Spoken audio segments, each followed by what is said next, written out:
Wow. I'm just happy that, like, it didn't blow up the entire base here.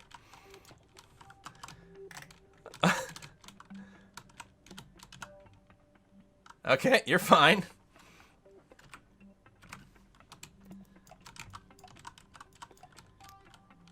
No refunds allowed. Build the bus, fly to the moon, explore, fall, and explode. Kerbal, like, it's obviously the landing gear didn't explode. Landing gear can't possibly have anything in it that would explode. Therefore, it's clearly the Kerbal itself which is explosive. And it was responsible for that. I mean, I don't know if you guys realize this, but rocket fuel is actually made up of ground-up Kerbals. I mean, dead Kerbals. That's what we do. Like, you'll notice, have you ever seen a Kerbal graveyard? No? Well, now you know why. I mean, and obviously Kerbals die all the time. So the only possible explanation for why there's no Kerbal graveyard is because their bodies are just ground up and converted into rocket fuel. And you just saw evidence of that right there. Didn't seem to have bothered the other Kerbals too much. And yeah, they do pay ahead of time. So I don't see the problem.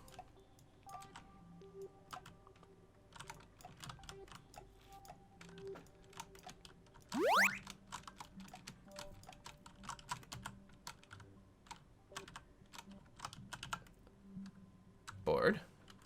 I mean, part of the trick is to try to land as centered as possible in the ladder with no vertical motion whatsoever. And that will reduce the chance that grabbing the ladder will sort of like send you slightly upwards as you grab it. And that the system will still be thinking that you're in free flight as opposed to being holding, which I think is a particular series of event that seems to trigger it. So if you land really centered, it doesn't tend to send you up. And if you land without any of your own motion, then it's not as jarring on the physics system. So this is the final Kerbal, right? That's it.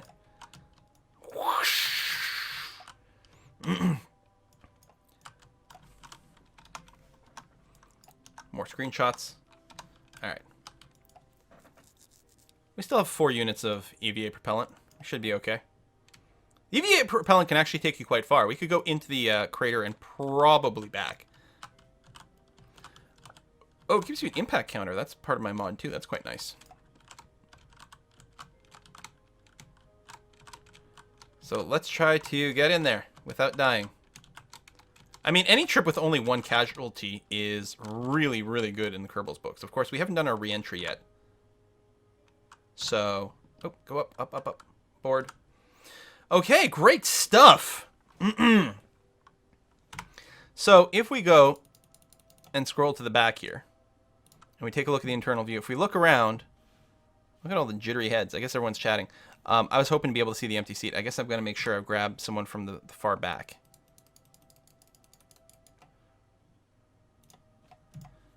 So there you go. Congratulations. You've got some extra room. It's always nice on a flight when there's no one next to you, because you can stretch out a bit more. You don't have to worry about them trying to talk to you when you don't want it, or anything like that. So Valentina, who was the pilot on the way in, she drove the ship. She's going to have a nap now. She's tired. She's letting someone else drive. One of the passengers is going to drive home. That's fine. So in our design at this point, we would actually be decoupling and taking off with this bit. We do have plenty of delta V left in the bottom part, which means for safety, I should just be using it. But I'm tempted to test the design by just launching with the top part. But we've already lost 1 Kerbal. I mean, the insurance premium is already going to go up a lot, so I'm not going to do that. I'm going to turn the SAS on. And which way is east? Is over there. So we're going to launch straight up. And then I'm going to turn off this. And I'm going to point eastward. East, east, east, east, east. Turn on the regular SAS. And go for burn.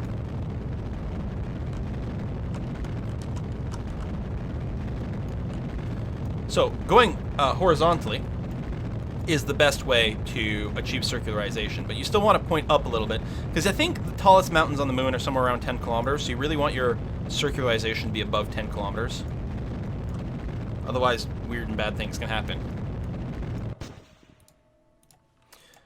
stage, and go.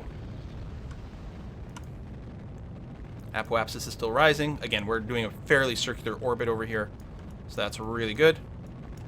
We can extend our solar panels again.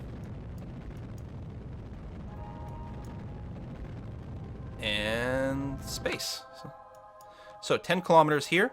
We are 3 minutes away from apoapsis, at which point we will once again burn prograde, try to circularize, raise our periapsis. If you're really good, what you do is you time your launch with exactly when you need to be burning to return to Kerbal, and you just do it as a single burn. But, you know, that's obviously quite hard. Does Quill's passenger compartment have landing gear? No. Hopefully we've got enough parachutes that we will land very, very, very gently without exploding the passenger compartment. What could possibly go wrong?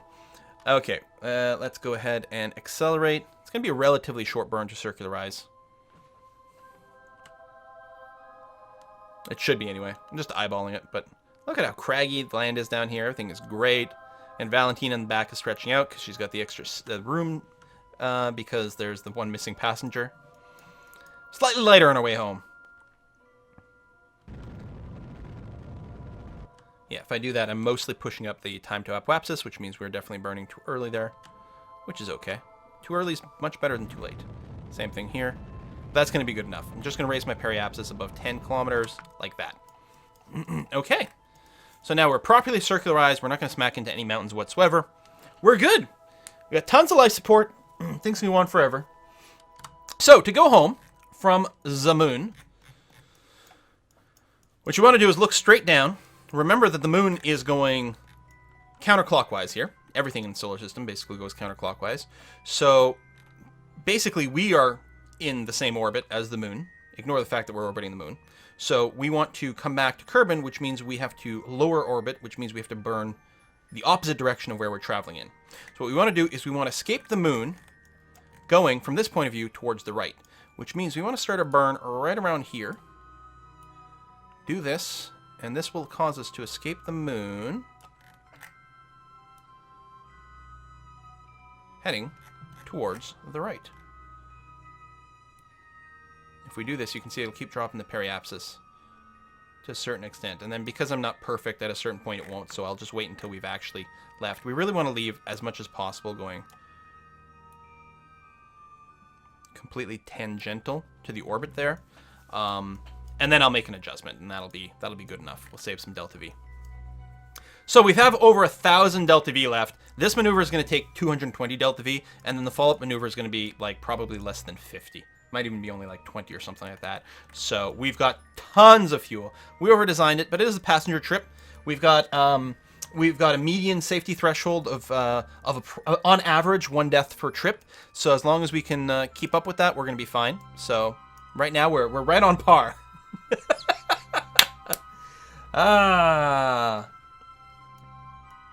Every object goes counterclockwise or clockwise, depending on which side you look at. Yeah, that's true. But if you're looking down from the North Pole down, which is the way we're looking at, that's why I always specify look down and then sort it out that way.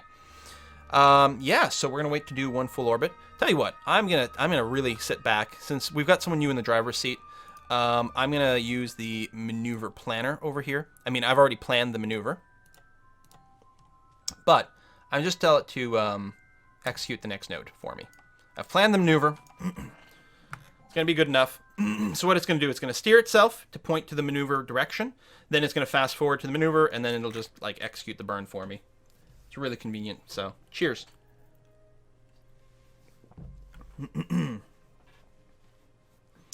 Vroom. Let's do the time warp again. Because we're in a low orbit, we actually can't time warp very fast. So this will take a little extra time, but it's hardly a problem. And we still have days and days and actually months. Actually, probably over 2 months or exactly 2 months of food now. We've got 1 less mouth to feed, so there you go. Plenty of fuel. It's almost like we're carrying less weight on the way back. But yeah, we over-engineered for the food, over-engineered for the fuel, which is good when you're doing the passenger stuff, but we really could have saved a lot of weight and therefore a lot of money doing this. And our burn's going to start soon. You can see the same sort of thing with the Earthrise here, which is not a coincidence, actually. That is the other way to ballpark your return home.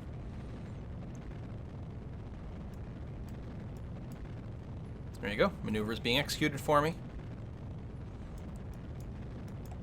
I'm blind! Oh, I'm not blind. I'm blind! I'm not blind. Ah!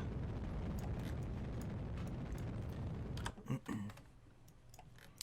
you go. Blue line is our actual orbit, which any second now is going to pop open, be on escape velocity, and we'll end up with something roughly like that, which is good and fine. Wunderbar. So, now we're just going to escape the moon's area, sphere of influence. Goodbye, moon. Goodbye, whoever died on the moon. we just erased his name from the passenger manifest. No one will ever know. No one will ever know. That's why we fill these things in with pencil. It's much safer. I mean, for the company, not for the Kerbals themselves. But for Quill Intergalactic, it's much, much safer. Oh, that is lovely. Look at that. Beautiful. Let's time warp some more. And just drop it down to 100. Oh, actually. There you go. It automatically dropped down. I forgot about that. As long as you're not going ridiculously fast. And we're quite happy to cross at about 50. It can cause a little bit of jitter in the orbit, but not too much. Wait a little bit longer and stop the time warp completely. So, this is where we've been. This is where we're going. So we have overshot our apoapsis. But you have to remember that we're still so far away that any burn is almost like being at the apoapsis. So I'm just going to burn retrograde here. We could have optimized this a lot more. Or, since we have plenty of food supply, and if we're really low on fuel, we could wait a full orbit, be back at the apoapsis, and do that. It'd be 2 days. But I'm just going to burn retrograde here, and my goal is to drop the apoapsis to about 30,000 meters.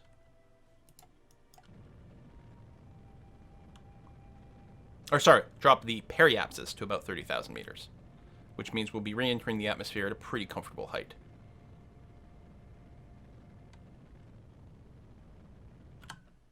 Oh, that's 300,000.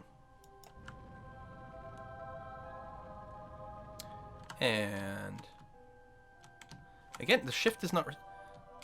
Oh, it's while I'm over a UI element, it doesn't respond, but here it does. Oh, okay. Well, and in that time, so now I got to burn the other way again because we're coming a little too sharp. But I was like, I figured it out. So if your mouse is over a UI element, it eats the inputs. Okay. I guess that's a thing. This is the Martian all over again. Poor Matt Damon. Go back. He's alive. And there we go. We could go lower. Actually, when we're going to have a delta V to kill some of our extra speed to make the re-entry a little smoother if we want. Although, I suspect we'd be able to re-enter right now perfectly fine and perfectly safety. But look at this. We still have half a fuel tank left. Just a ridiculous amount of fuel. Although, it's very easy to imagine that any way along the way, I could have, effed up a little bit and needed a lot more fuel. So we're going to warp to close to Kerbin. And then we're going to use the trick to kill a little bit of our orbital velocity. Basically, we'll be able to eat about 800 meters per second of our orbital velocity without changing our periapsis. So what we want to do is we want to burn retrograde to effectively drop our apoapsis, which drops our orbital speed. I mean, burning retrograde just means dropping our orbital speed. The problem is if we just do that, what it is going to do is it's going to also drop our periapsis because we're not right at our peri. And we don't want that. We don't want to come in any lower. But if we burn radially, which means away from Kerbin, we're going to take our whole orbit and basically where our ship is, right? The ship is here. The orbit sort of passes through here. We're going to rotate the orbit around our ship, which would cause it to raise the periapsis. So if we do a little bit between retrograde and radial, say right around here, we should drop our speed without dropping our peri. And that's going to be our goal here. So our periapsis is dropping, which means what we have to do is move a little bit more towards radial. And as we do that, there we go, our periapsis rises. So if we keep it in the sort of sweet spot in between, oh, again, my mouse is over the UI, so I can't actually enter inputs. That is so dangerous. I'm going to keep it at just around 30-ish. And the sweet spot will move. It's better to do this with a little bit less potency in my burn. We got lots of delta V left. There we go. So anytime I want to drop the periapsis, I move a little closer to retrograde. Okay, I can still put in inputs if I'm over the nav ball at least. And so I'm just going to keep doing that and try to keep it between 25 and 30. And probably closer to 30. I'm not worried about skipping through the atmosphere. Our speed's not that high. So by going a little higher, I'm actually making a bit more of a gentle re-entry. Not that I'm really worried about heat that much, but we do have a big, very heavy ship. So there we go. So again, keeping the periapsis in the high 20s if at all possible. What we're doing is we're lowering our apoapsis, but it's also lowering our orbital speed, which means we have to bleed off left speed once we enter the atmosphere. So now I have to go a little bit more radial to keep the periapsis up. And the smaller this gets, the trickier it will become to balance.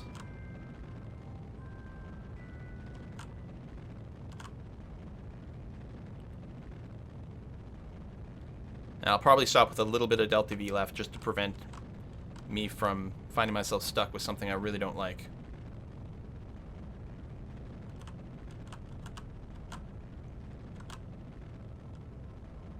What I need is a mech jet mode that automatically like performs this for me.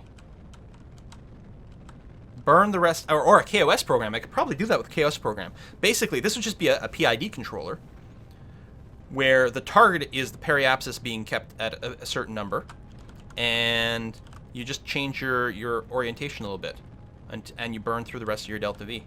Okay, so we're almost out of delta V. I just want to drop this down a little bit. I'm going to call that good. So we've got 79 left. We're at 27 kilometers. I'm pretty happy with that. So let's make a hard save here, just in case something really weird happens. And we're going to stage and leave these behind. So I'm going to point just, I don't know. I like pointing radially, or, I mean, there's a bunch of different angles I like for this. Just as long as it's not directly in front of us. So I'm going to stage here. Wonderful. Once that's moved far enough away, I will inflate the heat shield, not jettison it. Vroom. Excellent.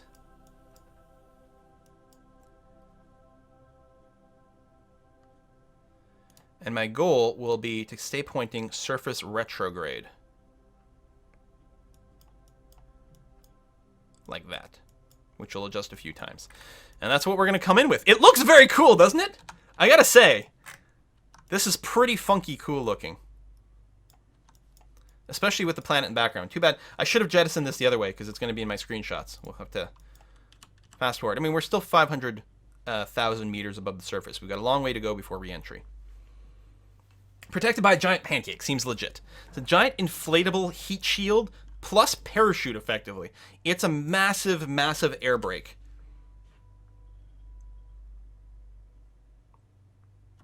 Kill it now so I can take some more screenshots.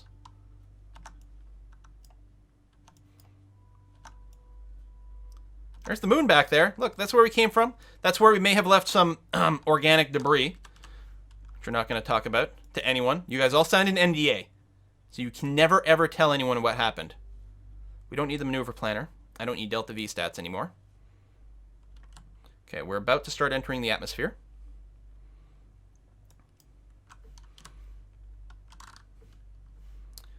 And as soon as we do, the time warp will end. There we go.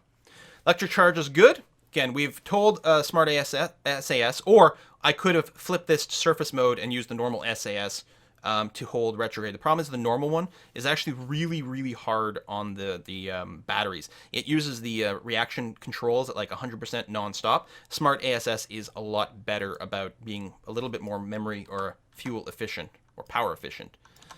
And that's just an assist. In theory, the aerodynamics here should keep us pointing this nose first into the air, but we're using the reaction wheels to try to give a little bit of assist to make sure that this stays that way and we don't accidentally flip around. We're getting a little bit of extra glow than I would be comfortable with. Hopefully we didn't actually need some heat sinks, like up here. This will help protect us from the external heat. Oh, I should put the solar panels away. A little bit of wobble. Whoop! There's our angle change. Periapsis is dropping. Apoapsis isn't. We're not quite orbital yet, but we're okay. Let's take a second to view things. Some flame effects are visible so far. It'll become a little bit more obvious soon. Okay. No heat meters yet. That's good. A little bit of redness over there, but I think we're okay. This is a part that, of course, is designed to handle the heat. Hey, Zerator! Thank you very much for the sub. Yeah, this is a stock part. I don't think, other than the procedural fuel tanks, which honestly, to me, should be stock, I think everything else on here is just stock for the ship. And yeah, this was added in 1.1, I think. It is fantastic. Maybe a little OP. Oh, there's the our space bus debris. That's our return stage. It actually got ahead of us because we did punch it into a lower orbit. So speed's bleeding off very, very, very nicely here. The question is, are we going to bleed off enough speed that we'll be able to... Oh, no! Keep it steady. Okay, I think we're okay. I think it's actually a little bit of confusion between the natural aerodynamics and actually holding surface retrograde here. Because I think the natural aerodynamics are winning a bit. I don't think it's actually going to flip. We're using a fair amount of electric charge right now, but I'm okay with having that fight perhaps the natural aerodynamics just to guarantee to reduce the chance of flipping. No more heat effects. Look at this. And we can deploy the drogues already. Sick. And we're losing more and more and more speed. This thing is really, really insane. Really nuts. I don't think there's any reason to deploy the drogues quite yet, because it'll just mean it'll take that much more forever before we land. But holy crap, we can actually deploy our other chutes now. But in the interest of saving time on our return, I'm going to wait a little bit more. Still 15 kilometers above the surface of Kerbin right now. It does mean I don't have to worry about us flipping anymore because there's no heat effects. And yeah, the electric charge is going down to almost nothing because it's not having to fight anything weird anymore. If I do deploy the drogues, then I could probably drop the heat shield at this point. Although, actually, right now there's probably not enough drag. The heat shield is such a good parachute that even if I jettisoned it now, it'd actually basically just stay locked to the front of the ship. And that's going to be the case until I deploy the rest of the chutes and open everything up. And honestly, there's no real reason to deploy it, to jettison it. I may as well leave it in front of us. It will slow us down even more, as well as being the first thing that impacts, and therefore maybe absorbing a little bit of extra damage. We're actually gaining power right now, just from the extra little solar panels over here. More debris. So where in Kerbin are we? Here, where's the KS? The KSC. I never remember, and it's never on here. I can never identify it from the map. So what are we looking at? Okay, still 5 kilometers to go. Surface speed 100 meters per second, which is pretty comfortable right now, I gotta say. Looks kind of funny with these little tiny parachutes up there. I'm really hoping we packed enough chutes to bring us down to an acceptable speed.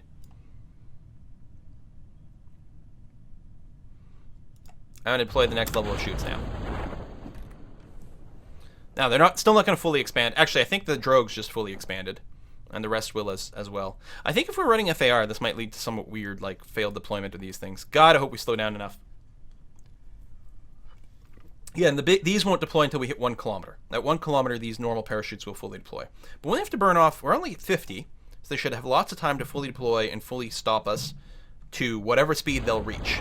There's the deployment, G-forces. Hit about 3 Gs there. Surface speed. Okay, still above 8 meters per second, which is a little higher than I would like. I think every piece can survive an impact of, I think, 6 meters per second. So ideally, you hit slightly slower than that. I suspect the heat shield's a little bit tougher, and we are landing in water, which actually used to be worse, but I think is now okay. We could trash the heat shield now, but I think I still like it as an extra little defensive layer.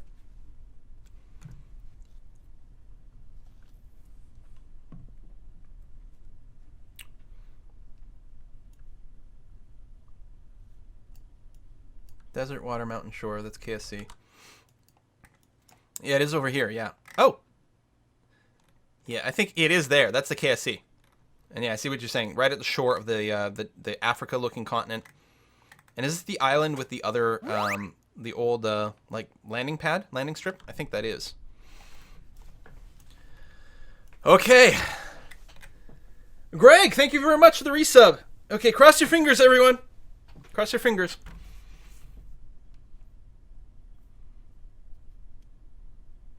You think the shield might be adding extra weight? All right, let's jettison it now. It was adding more weight than it was helping us to slow down. Excellent call there.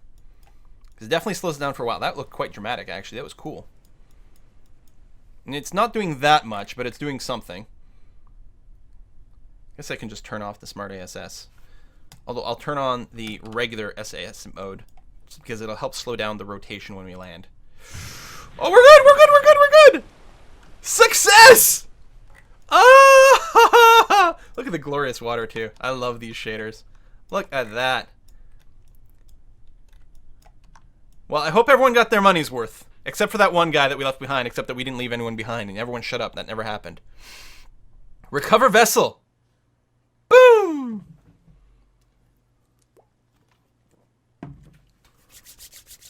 That was cool. I've never done a flight with that many people before. It leads to a whole other set of challenges, but a lot of fun. We did do it in Sandbox, so there's no reason you couldn't do it in Korea. We really didn't need that many parts. No, I was going to look at the R&D, but... I mean, the heat shield and the 3.75 meter components do come a little bit later, but not that late. They're not very fancy. We use, like, no fancy schmancy engines or fuel types. Everything, I believe, everything that went into our ship design was stock, except for the procedural tanks, which you could live without. But the procedural tanks are nice because you can get them tuned to exactly the right size that you want, which you can't really do with the built-in stuff. I mean, you end up with, like, a bunch of, like, small fuel tanks sort of stacked together, which turns out to like math out the exact same way, but it's kind of annoying and is never quite what you're looking for. So, excellent! I give this mission 19 out of 20, says Alex. Thank you very much. Join us as we played the second set of parachutes. What did Quill do? We brought 22 Kerbals to the moon and brought 21 of them back with us. But we consider that a success for the first run of the Space Bus. In fact, if we did anything on the next go, if we had a Mark II, what I would do is just shrink down the top stages. We really don't need quite as much as we brought with us. I over-designed it to make sure. Add some padding. In particular, the life support. As long as we don't actually screw up some of the maneuvers, we should be fine. This is our life support over here, for example. So currently we have 2 months worth of stuff. If I just drop that down, then we have exactly 1 month. I could bring it to exactly 3 days. That would be a bit too much. So 1 month worth of stuff, which shaves off a little bit of weight. And then, say, the fuel in this layer, so we need a little bit less of that. So you go and bring that down just a scooch. And that's good. In fact, you could probably do a little bit more than that. Excellent. And then over here, same thing.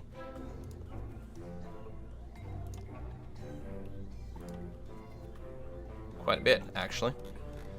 And then you can do all the other things because we've shaved off a lot of weight. And so you make something that's lighter, you make something that's just even better and whatever. Maybe I'll leave those in there because why not?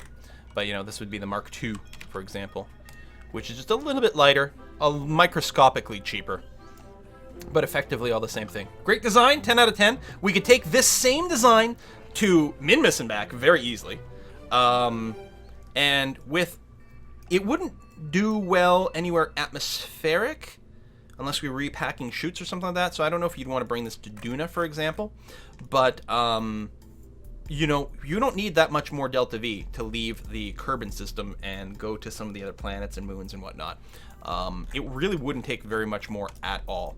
And a little bit more maybe on the base stage or something like that, or extended translunar ejection phase or something. But mostly, you could just take this as is to a surprising amount of places in the solar system. A surprising number of places.